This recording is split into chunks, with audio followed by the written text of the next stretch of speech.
Good morning, everybody. It's Wednesday morning here in Melbourne, Australia, Erev Pesach. Last day to get Pesach preparations underway. Hope you are doing well. Hope your Pesach preparations are going well. Of course, it's going to be a different one than we used to, but let's make it a meaningful one, a powerful one which we can, for those of us who do have other members in the household, of course, a chance to bond. Those of us who are isolated or alone, of course, I just want to wish you strength, and just remember that we'll be thinking of you. So close your eyes at the Seder, think about anyone that you know, and you can think about me and my family, and that we're certainly thinking about all those who don't have anyone with them. Today I thought, what we'd learned today, because obviously today's the last day which we'll be posting this video till Chol HaMoed Pesach. It's based on a story that I read in the South African Jewish Report. In fact, I received it online, and I read a story, it was either last year or the year before, which I've told in my shul, but it was a very interesting one and really resonated with me, and that is, there was a Pesach retreat. This year there's no Pesach retreats, but a lot of people like to go away for Pesach to hotels, all different parts of the world. And I think this was in Spain. There was some Pesach retreat in Spain, and the organizers of the retreat went to the hotel owners to discuss, I guess, the following year after this a successful retreat. And the hotel owner said to the organizers, well, we haven't diarized you in because we thought you're not coming back here next year. And the organizers asked the owners, why? Why would you think that? I mean, did we misbehave? Did we give you any indication? He said, well, in fact, we were standing watching the 2 nights when you were having that celebration. I think you called it the Seder, and you said, L'Shana Haba B'Yerushalayim, next year in Jerusalem. So we didn't book you in because we thought you had already made plans in Jerusalem. And I think the story resonated with me because it's a reality that unfortunately, I guess many of us face. We understand that one of the cornerstones of our faith, one of the most guiding principles of the Jewish people is our belief in the Moshiach, that Moshiach's coming. Unfortunately, does it actually resonate with us? Does it actually sit with us? Does it actually feel real? Or is it just a term we talk about? And I think at times we just feel that it's perhaps, I wouldn't say empty words, but words which maybe we don't truly believe that it's going to be happening. And therefore, although we say L'Shana Haba B'Yerushalayim, next in Jerusalem, how many of us actually think that? Because we are already immediately making plans to celebrate Pesach wherever we find ourselves. And so therefore I thought today, a lot of people are talking about Moshiach. A lot of people are now saying, what's going on in the world, this must be the times of Moshiach. And please God, it is. Let's really truly believe it. Let's really feel it. And so I thought the topic for today should be about Moshiach, because I think if we learn about Moshiach, it really signifies and teaches us that Moshiach is coming, because why learn about a subject that has no relevance? Now, of course, everything in Torah has relevance, but I think if we make a point of just learning a few things that are recorded about Moshiach and what Moshiach means and what it involves and what do we do to bring Moshiach, let us in that merit, please God, actually experience the coming of Moshiach, and may it happen before Pesach so we can all be together. So I'm just going to go through a number of things regarding Moshiach. Of course, there's lots to talk about. The main work that discusses what Moshiach is all about and who it is and what it can be and so on and so forth is Maimonides, the Rambam. Now the Rambam brings a number of sources in Tanakh, in the Torah, where we have a hint to Moshiach. First, he brings it in the book of Bamidbar, when it comes to Bilam, and Bilam's prophesying, and he's speaking about Mashiach will be a ruler who will vanquish all the enemies of Jerusalem and of the Jewish nation. In the book of Dvarim, we're also promised an end to our exile in foreign lands, which again is a hint to Mashiach. And lastly, as well, in the book of Dvarim, again, when it speaks about the cities of refuge there, it speaks about there's going to be a time in the future where the borders of Israel will expand. And again, the Rambam points out that this is referring to the times of Mashiach. There are other sources that speak about it, but those are the 3 main ones that the Rambam brings. Now, the question everyone asks is, who will Mashiach be? So we don't have a name, but the Rambam writes that Mashiach is going to be a king who is a descendant of King David and King Solomon, and will also be versed in Torah and will have exemplary performance and fulfillment of the mitzvot as King David was in his life as well. So we need to have someone who's a king, who's truly honored and an exemplary person in terms of doing mitzvot. And what was the Mashiach going to do? This is a question which a lot of people ask. What's he going to do when he comes? So according to the Rambam again, the Rambam speaks about Mashiach's going to influence all the Jewish people, the Jewish nations, to follow the path of Torah. He's going to fight the battles of Hashem and be victorious. He's going to lead the Jewish people back to the Holy Land.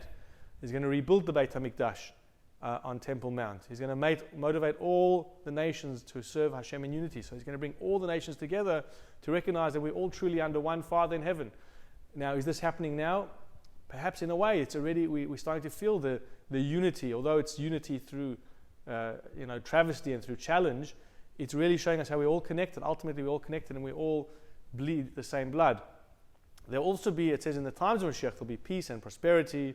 It will allow people to be able to delve into the deeper secrets of the world, into the secrets of Hashem, and to understand God. And so we know there are discussions about, the lion lying with the lamb. So the Rambam, in fact, says that this is really to be taken as a metaphor, depicting the type of peace and prosperity around us. But he does say that if we are extremely meritorious, if we really work hard and do well and are deserving, then this might actually become not just metaphoric, but in actual fact, even the animals will have no desire to attack one another. Although for now they're just doing it for food, I guess they can be sustained in other ways.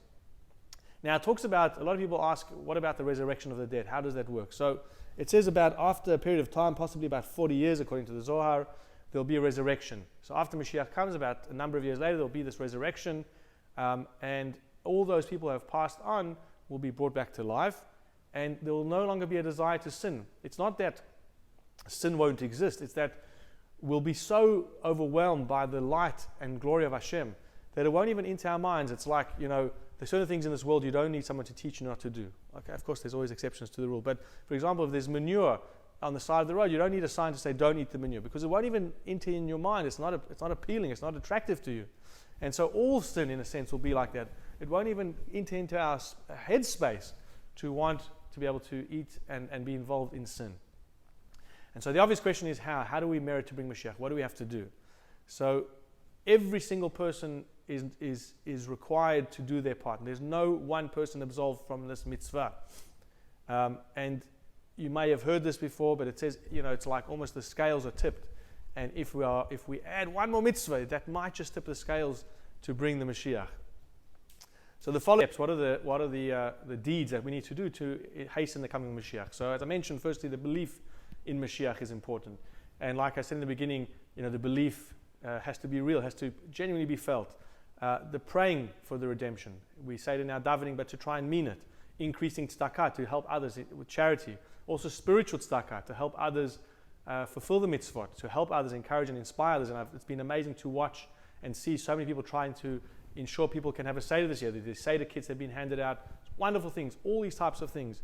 To Shuvah, looking at your own internal behavior. How have you fared in your life? The things you can improve between yourself and Hashem, and of course between yourself and another human being. All of us need to reflect and have an internal inspection, if you like, of our own actions to improve in them. Studying about the era of Mashiach like we're doing today. Increasing our love for our fellow human being, Avat Yisrael. Being meticulous, it says I think in the Zohar or in another sefer, I can't recall which one now, that if you increase in the observance of kashrut, so trying to improve in your kosher observance, and if you're married, in the observance of family purity, Tara Mishpacha, they're also meritorious for bringing Mashiach closer. And so all of these actions can assist us. Now it says before Mashiach comes, the prophet Elijah is going to herald in his coming, and it's going to be interesting because we know that Elijah, the prophet Eliyahu Navi, comes to the Seder, so perhaps tonight he'll herald that in. And it does speak about this war which will proceed, this war of Gog and Magog. I'm sure you've heard of it, where it says there that Elijah will come before this war, and some say he'll come after the war, directly before the coming of Mashiach. And maybe this war is not necessarily a war as we imagined it. Maybe it's a war, a coronavirus war. So a lot of people are talking that this could be the war of Gog and Magog. And the Gemara says that there's actually going to be two comings of Mashiach. The first will be a king from the descendant of Joseph, and he's going to come, and unfortunately he's going to die in the battle of Gog and Magog. And then the Mashiach from the dynasty of David will come afterwards. So when is Mashiach going to come? And we'll conclude with this. The Gemara says that all of the appointed times before which Mashiach could not come, have passed, and Mashiach now is eligible to come at any time. So he can come at any moment. And one opinion the Gemara maintains that Mashiach will come in the Jewish month of Tishrei. Another says it will come in the month of Nisan, which we are in now with the coming of Mashiach. And that's when it says he's more likely to come. Certainly he can come at any time. And in addition to these times, they represent different levels of the service of Hashem. Whether Mashiach comes in one month or another will be a type of reflection of the type of service the Jewish people are performing. And so let's bring in Mashiach with the performance of how we bring and observe Pesach. So a little bit of insight into Mashiach. of course, let's keep believing, praying, and asking for it to come, and may we merit to have Moshiach come very, very soon before Pesach arrives, and we can all be, as I mentioned, in Yerushalayim Mir HaKodesh together. Have a wonderful, wonderful last day of preparation, and a Pesach kosher v'sameach.